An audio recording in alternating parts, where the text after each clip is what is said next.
Hello and welcome to this SPSS one-on-one series with the Warrior Analytics. Today we practically assess for the assumptions that one's data must meet if they are to use linear regression analysis.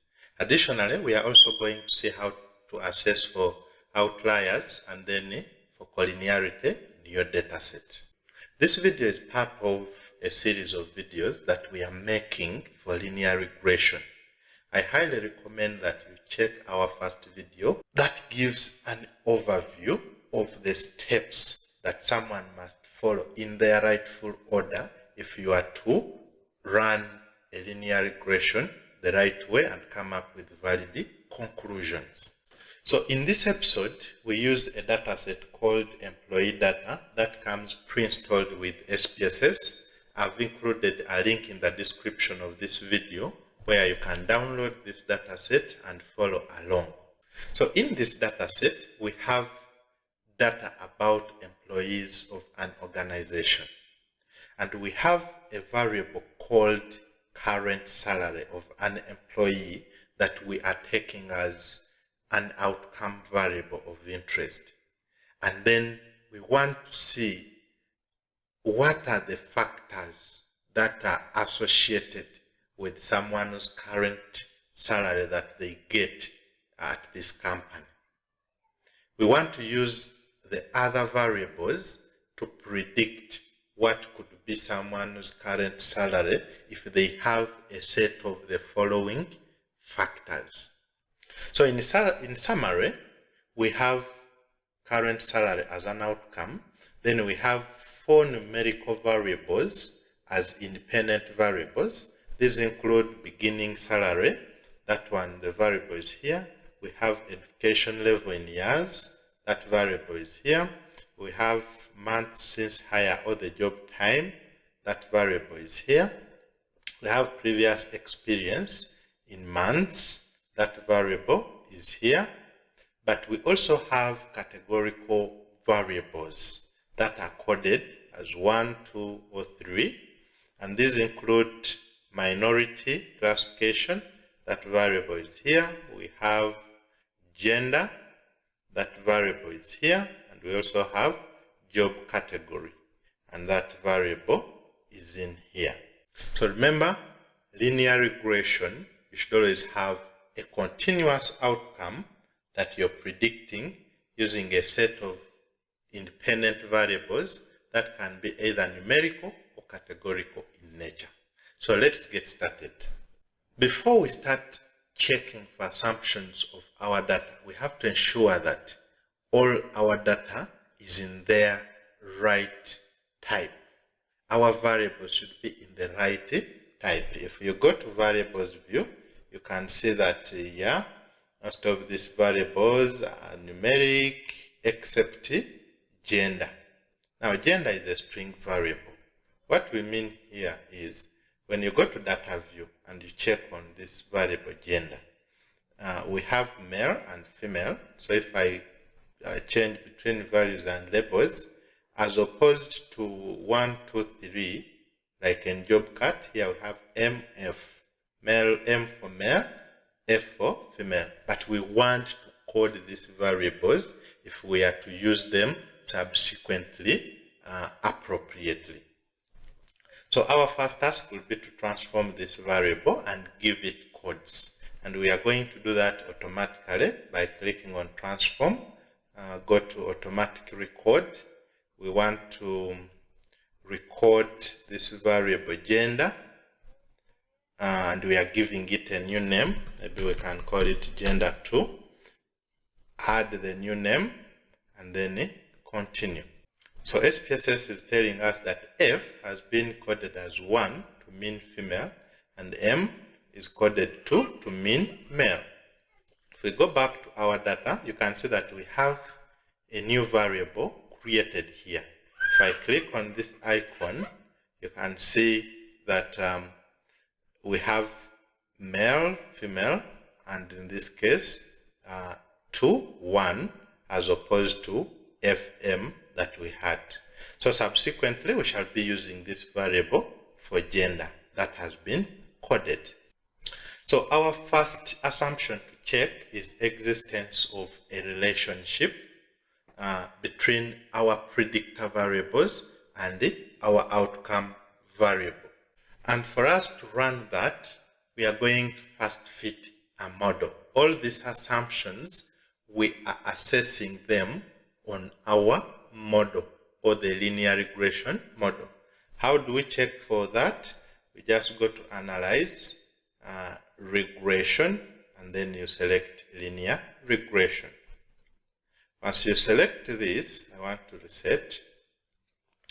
We shall have our dependent variable, that is current salary, that we want to predict, and then we have our independent variables. So this, let me start with gender. So make sure you put all the independent variables in this window. The order doesn't matter. You can put them in any order that you wish. Then under statistics, here, I want us to check the covariance matrix. So click on the covariance matrix, continue, and then click OK. So you will have the results. For now, we are not interested in these upper parts. We are interested in two things. We said here to check this, we look for correlation matrix and we look at the ANOVA table.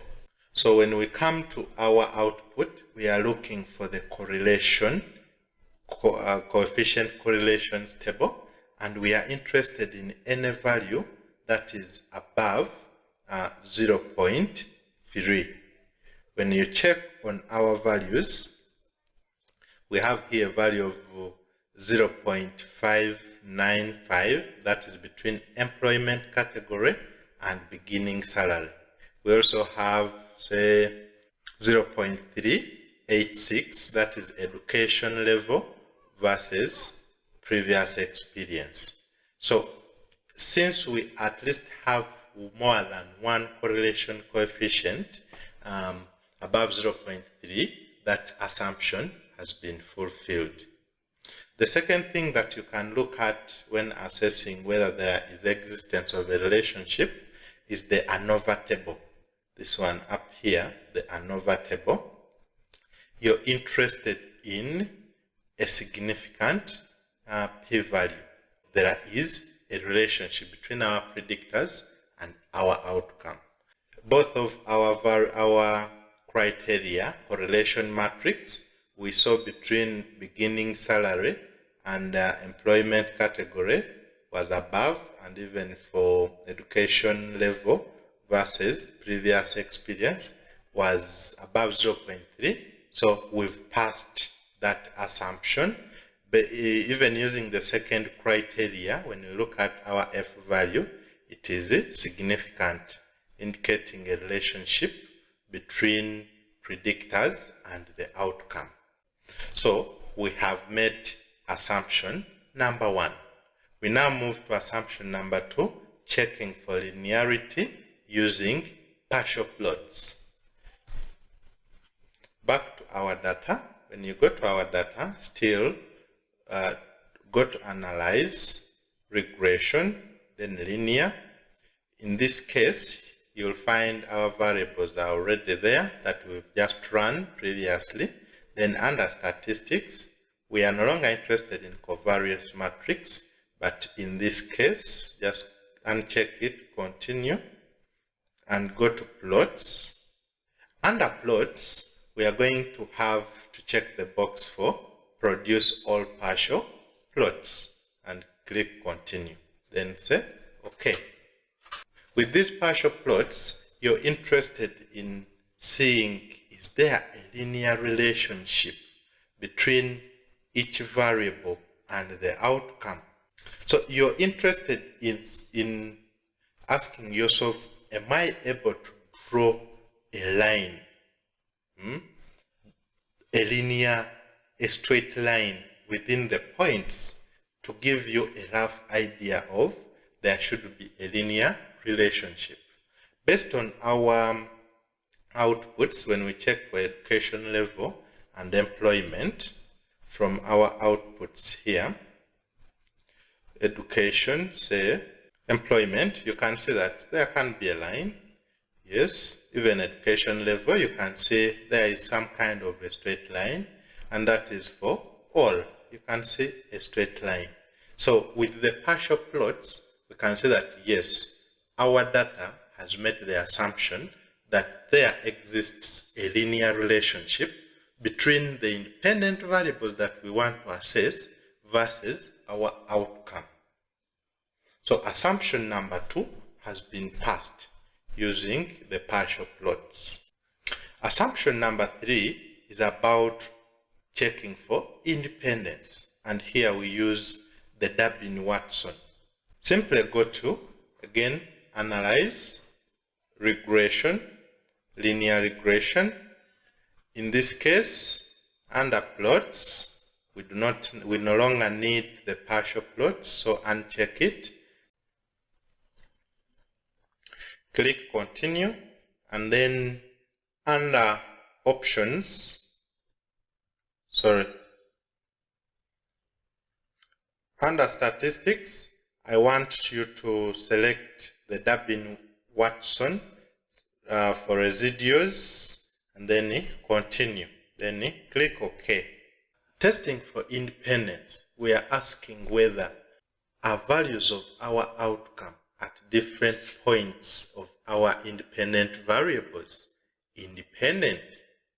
Yes, so the Durbin-Watson value ranges between 1 to 4, and the value between 1 to 3 indicates that the assumption of independence has been passed. So from this, we can see that we have a value of 1.851, indicating our assumption of independence has passed. We also now turn to checking for normal distribution. Are the outcome values at different points of the independent variables normally distributed? And here we use histograms and normal PP or QQ plots, but on residuals, not the variables themselves. So what we do, still, we come to analyze, go to regression, and then linear regression. Under statistics, we no longer need Durbin-Watson, so we uncheck it, click continue.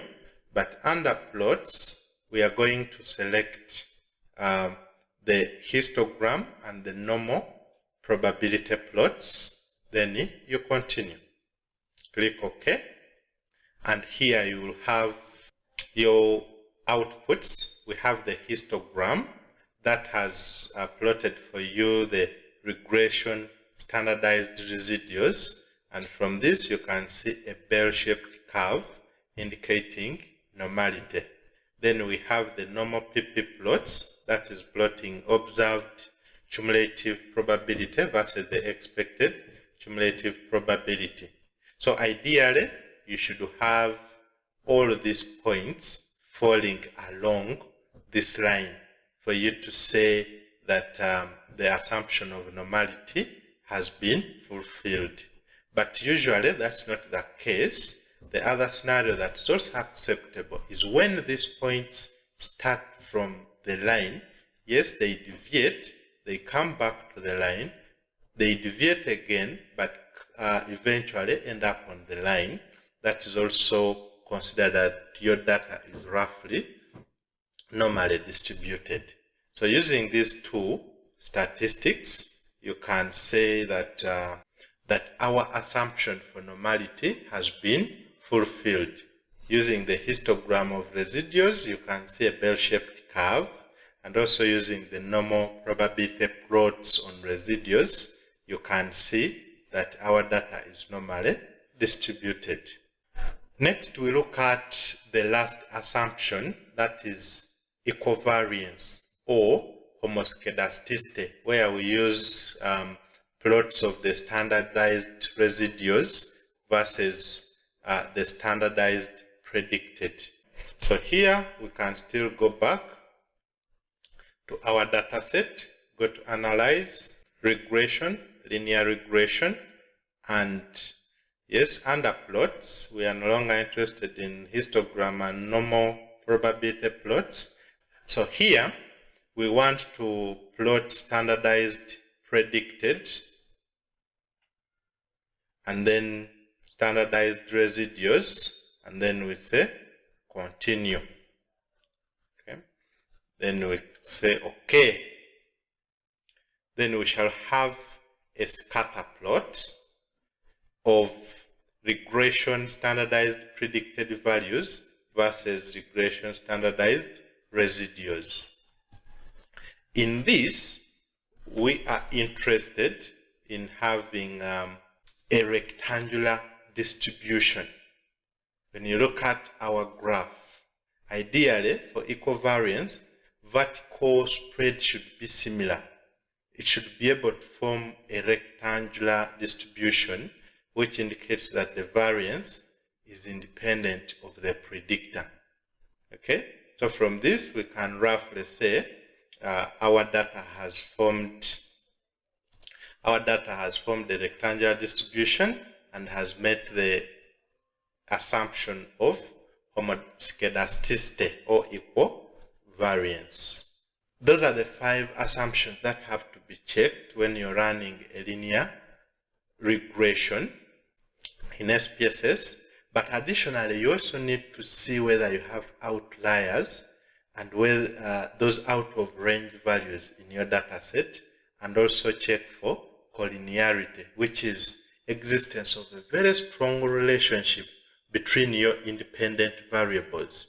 Otherwise, if you leave them there, SPSS may think that you've put one variable twice. So let's see what we mean. So to check for outliers and collinearity, we are going to check them by still the same window, regression. We go to analyze, regression, and again go to linear regression.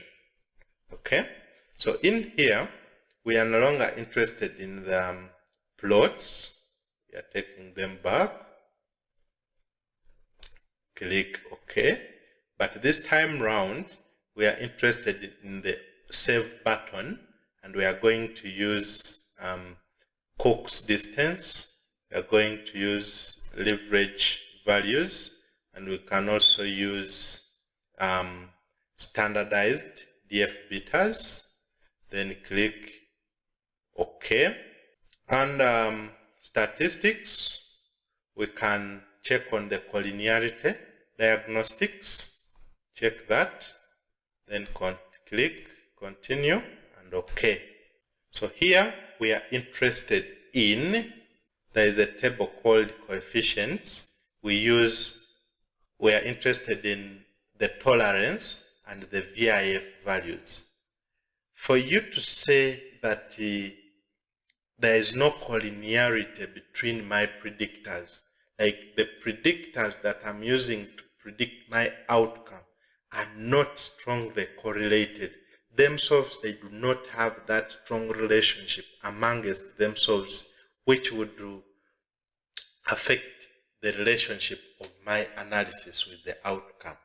So we use the VIF, variance inflation factors, and for you to conclude that there is no collinearity, none of these values for any of these variables should be above 10.